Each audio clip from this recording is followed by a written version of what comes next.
Hi, my name's Taylor Smith, and recently I went into the real world to interview three different sales managers, and today I would like to tell you how those interviews went and what I learned.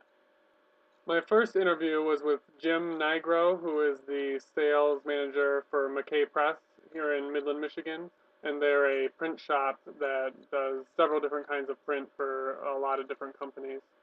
Jim has been with McKay Press for a little over 15 years, and he had a lot of interesting insights in for a lot of my questions that I had to ask him, and I will be going over those with you in just a little bit here.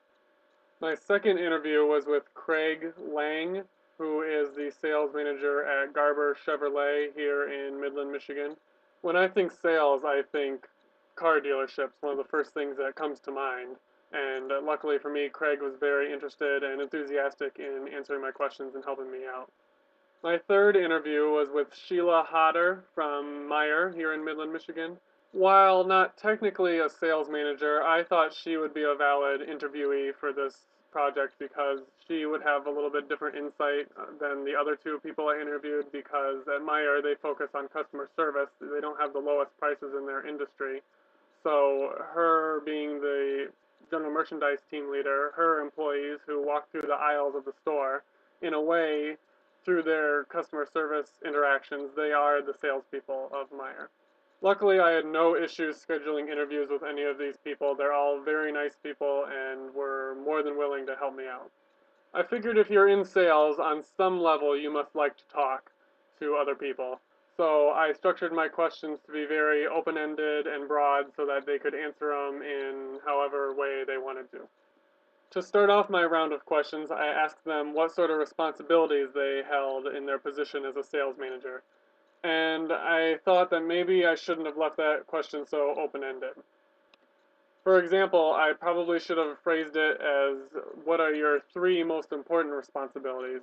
Because when you ask a sales manager about their responsibilities generally, you're going to get a long answer because there are a lot of them. One thing that everyone I interviewed had in common was that they were responsible for hiring, developing, and in some cases firing members of their sales team. Those sort of things, of course, go with all managerial positions. Another thing all three of my interviewees told me was that they are responsible for organizing their employees, such as scheduling and what they're gonna what they're gonna do for that day and things like that. One thing that Jim Nigro from McKay Press touched on was that one of his main responsibilities was to keep his employees motivated, and I thought that was a very important one because as a sales manager, you need to keep your employees motivated, and that way you know that not only do you want them to succeed, but they want themselves to succeed in their work, and that will just help your sales numbers go up. Two additional points were brought up by Craig Lang from Garber. He said one of his main responsibilities also was to maximize volume and profit. I think it's probably GM who really stresses that on their car dealerships, that they have to maximize that sort of thing. And that's something that's always going on in his head as he's working. Another unique response to that question was from Mr. Lang, and he said that he is responsible for securing funds and negotiations in a lot of cases. So he is the one who sets up the funds for the year, and then his salespeople from there take that and decide what points they can reach themselves, and they break it up as a group. And then negotiations he does with other outside companies as well as with his sales team. Reporting of employees is really important for sales managers because how do you know how you're doing if you don't hear from your people who are in the action on the sales floor getting the sales through? Sales forecasts are major, especially for Garber and McKay Press.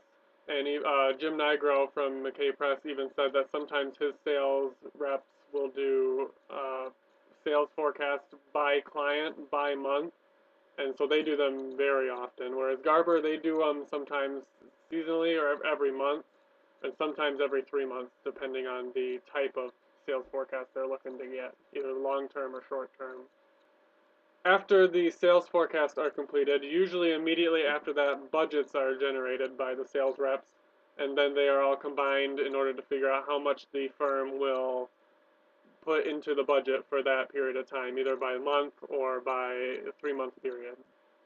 Another thing that Sheila Hodder mentioned was if there are any problems or issues that the sales employees have, is to bring them up they should be brought up right away to her. That way they can be dealt with right away and they're not just left to sit and fester and get worse.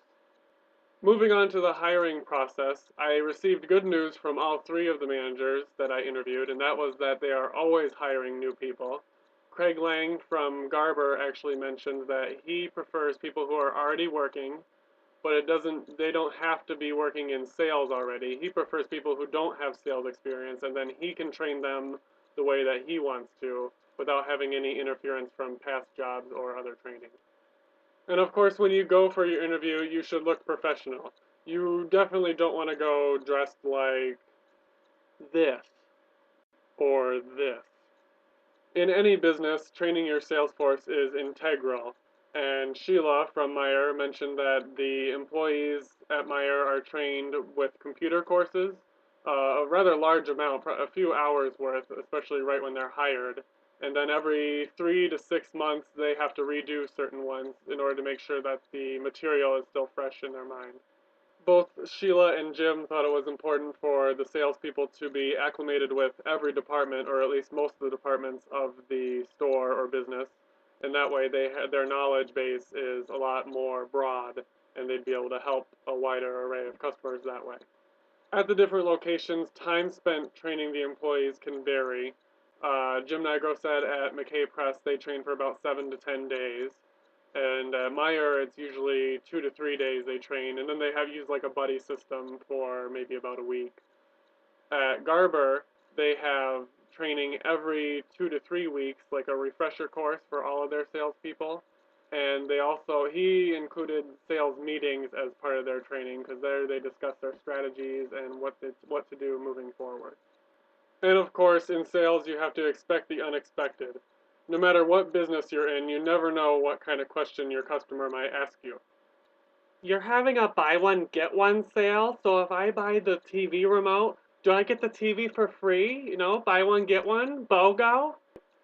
How many adult bodies can you fit in the trunk of this Chevy Malibu? What kind of ink do you use? Is it organic? Those may or may not be exaggerations, but it's true that you'll never know what kind of question you might get. When it comes to strategy, one thing to consider is whether it's going to be geographic or demographic, or how are you going to split up your different types of consumers. And McKay Press, for example, does things geographically, and they split up their clients into the different regions that they come from. And then the sales reps will focus on one region each. Relationship building is very important when it comes to sales. All three of the businesses that I looked into this past week utilize relationship building in some way. Meyer likes to do it through their friendly customer service as well as customizable online coupons that for each customer, the coupons you get offered are based on what you buy, and that is their MPerks program. And it keeps track of what you buy, and then things that you buy frequently, you'll receive more coupons for. And of course, Garber likes to utilize relationship building in order to ensure that their customers will return to them and purchase cars from them in the future, as well as use their services such as like oil changes and things like that, repairs to the car. And McKay Press also likes to use relationship building in order to ensure that they keep their clients for a long period of time. They have clients that have worked with them for over 15, 20 years just through their relationship building process with those clients. Demonstrating the product is really important too, especially for Garber. They need to allow the customers to drive the car off the premises a lot of the time in order for the customer to know if they really want that vehicle. So demonstrating the product is a major part of their strategy.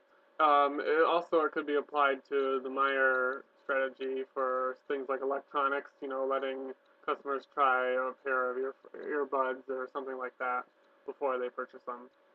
Another thing that all three of my managers said was that it was good to have employees who are experts in specific areas.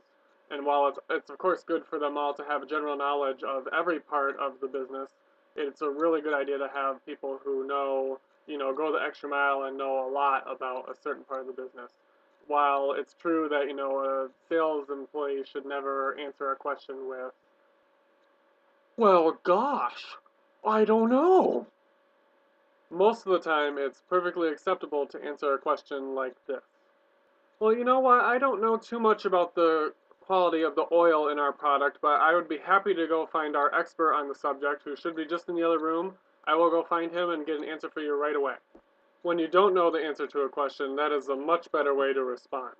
You're never going to have an employee who knows all the answers, but it's important to make sure you have an expert in each area and that they are present so that when the customer does have a question that is irregular or that you don't get very often, someone is around who will be able to answer that question and satisfy the customer.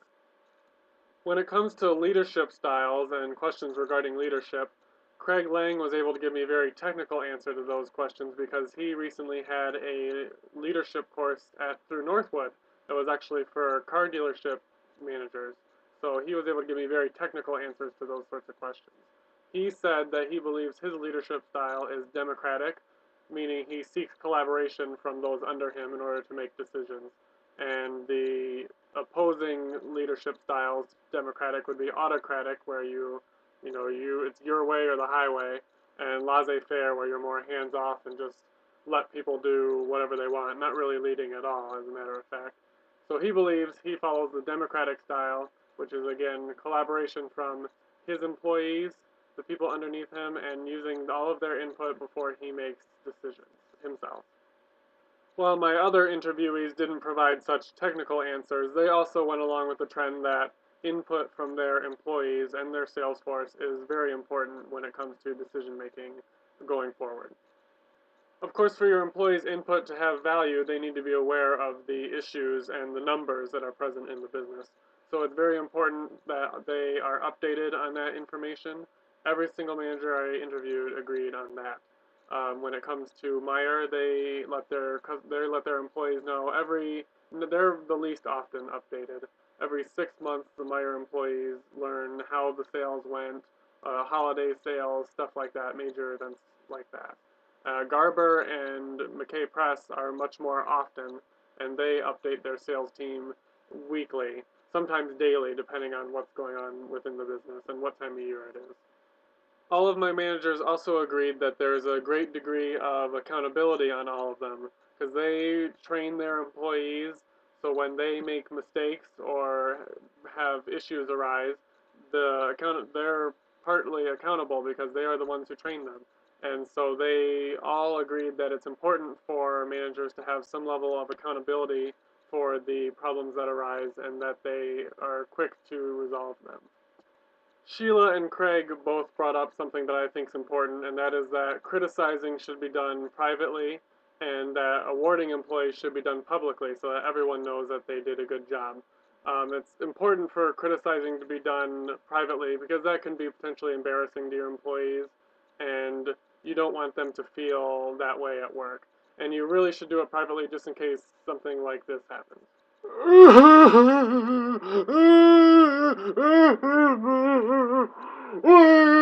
Nobody wants to see that. And some people just don't respond well to criticism.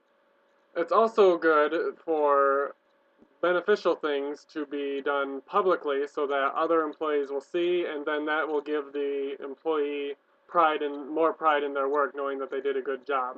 So things such as plaques or other awards can be given. That is something that they do at McKay Press to people who get like the highest amount of sales in a month or open the most accounts within a period of time. So employees like to display those plaques in their office, and that's always been something that's worked really well for them. Oh my gosh, thank you, Mr. Nigro. I'm gonna go hang this in my office right away. Hey, Stacy! Look what I got! Do you have one? Oh, that's right. You don't! I stress that competition in the workplace is perfectly fine as long as it remains friendly. Plaques and other things like that have to do with motivation, which I'll touch on a little bit more in a little bit. I wanted to talk a bit more about sales forecasts, which is something I briefly brought up earlier. They're very important to any business that has to do with selling products at all, and all three of my managers utilize those.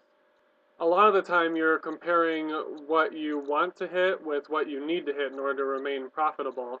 And a lot of the time the projections have to do with last year's sales and seeing if those trends continue in the current year. Garber actually does their sales forecast on a daily basis a lot of the time. So that's a major part of their business. And while most of the time it's based off numbers and data, Jim Nigro from McKay Press said that they will also sometimes accept, if their sales reps have, just hunches or the general leaning towards something that they think is going to happen. They trust their experience in their employees. Meijer's sale forecast can be affected by local events a lot, such as the Midland County Fair or the soccer or tennis tournaments that happen in town. Because when people are in town for those, a lot of people will go shopping at Meijer, and that really is a boost in their business when those things are going on. For motivating employees, McKay Press, as I mentioned, does plaques a lot of the time for their employees who have the greatest budget attainment or have the highest sales revenue or have the most new accounts, things like that. For basically, they give them to them for good accomplishments that they've made in the previous month or half year, however often they choose to give them out. Meijer does cards that are called remarkable cards, and they are given to employees when a manager observes them doing something above and beyond their job, and they can enter those each month in order to get gift cards for 5, 10, or $20. Get like a Meijer gift card as a reward, and then for Garber, a lot of the time they do cash incentives for based on their how well their sales numbers have been and things like that. Cash bonuses or commission. Some people get very excited over money, but it's also important to remember that public acknowledgement is the most important thing when it comes to motivating your employees. All three of my managers agreed that these things should all be done publicly, and that way they have pride in their work and they're more motivated to continue to behave that way when they know their peers all know that they did a good job. When it comes to evaluating your sales employees, Craig Lang from Garber takes a very numerical approach to it. A lot of it is based off their sales, how well they performed compared to previous periods, and whether or not there's a trend that they see or not. So theirs is a lot based on how just the hard numbers. Meijer has mystery shoppers who come in and they make sure that the sales employees are saying all the correct things and doing the things that they're supposed to do when a customer is present in the aisle that they are in. They are to acknowledge them and make sure that they don't need any assistance, or if they do need assistance, to help them out right away. And a major thing that all three of the businesses utilize is customer comment cards. Because there's going to always be things that the customer sees that you as a sales manager might not see. Larry never made eye contact with me during our whole transaction. I I don't understand what they mean. You might not need to show the employee the exact cards that the customer filled out, but it's important that the issues that are brought up in the customer comment cards are addressed to your employee so that those behaviors don't continue. There are, of course, a lot of challenges in a career of sales management. Craig Lang from Garber believed his biggest challenge was keeping his employees focused on work when they're at work, which I can see with the technology that's out today, smartphones, stuff like that. It's very easy to get distracted when you're at work. Jim Nigro also thought the most challenging part of his job was, well, two things that he mentioned were the competitive nature of the job. There's always someone else out there trying to get your clients or your prospective clients to do business with them instead of you. And he also thought it could be difficult a lot of the time to get people to spend time with you. People being clients, new clients, you got to spend time with them, maybe sit down for a half hour or even longer in order to, propose a business plan or a way for you to do business with them. And sometimes getting people to spare that time, it can be difficult. Sheila believed that a lot of the time it was difficult to sometimes figure out what exactly the customer wanted. And in order to get them what they want, you need to sometimes investigate a little bit because a lot of the time the customer themselves might not know what they want. As I mentioned, all three people I interviewed are very nice people. and they all cited one of their biggest rewards in their career as being the customers walking away happy. They like to help people. That's what it comes down to. And Craig Lang said that he likes to see his employees win, meaning that, when his employees do well, he gets a lot of gratification out of that as well. So not just the customers, but his employees. And Jim Nigro cited that just his achievements in his career are something that is a big reward for him. Being able to see the accomplishments he has made over the years is a big thing that keeps him going. When it comes to their favorite parts of their job, Sheila and Jim both said they enjoy, the customer satisfaction, as I said before. And they both also agreed that teamwork is a fun part of it. Being able to have a sales team that you trust and, you can be friendly with and you know that they will get the job done. Craig Lang said his favorite parts of his job is the new challenges that are always arising, and with those new challenges, the new scenery that always gets brought about. And we all have parts that we dislike about our job, and sales managers are no exception. All three of the managers I interviewed said that stress was a major negative to their job. Over time, sales managers typically learn to handle their stress a little better than that, though. And Craig Lang also mentioned that another thing that he dislikes about his job is when his employees don't live up to their potential. If he sees a lot of potential in them, but they just don't put forth the work, or there's laziness in the workplace, stuff like that, that seems to get at him a lot. Jim Nigro also said that a lot of the time employees want immediate gratification, and unfortunately that's something that in sales is not ever immediate. It takes time. So he says that's something he dislikes about the job too, is that his employees tend to want that immediate gratification and they just can't get it. I really liked doing this project. I got to meet some really cool people, and I learned that not all sales managers think the same way or do the same things. I went into this project sort of with a narrow-minded idea that a lot of the questions I would receive similar answers to, but in fact, my three different managers I interviewed gave me very different answers to a lot of the questions. There's never one right way to do something. If it's motivating your employees, how to do that, or what's the best way to hire employees, or how to train them. It really depends on the business and your preferences. There's lots of successful ways to do those things. Sales forecasts are always changing with the season, with the year, by the business. So things like that, as a sales manager, you really got to stay on your toes all the time. There's no time for, there's no time to relax and not pay attention. Even when you're on vacation, it seems like you probably would have to pay really close attention to what's going on at work. No job is perfect. Even if you're in a job that you love, there's going to be parts of it you don't like. All of the managers I interviewed like their job, but there's just never going to be a part of your job there are parts of it that you don't like. So to be prepared for that is something that I also learned from this project. Also, people who are in sales typically really like to talk. I left my questions really open-ended, and from that they kept going and gave me a lot of good information, so I was thankful for that also. I also learned that I wouldn't make a very good looking redhead. Ah! Well, I never. Well, that's the end of my project. In the end, I learned a lot and I had some fun making this video. Hope you enjoy.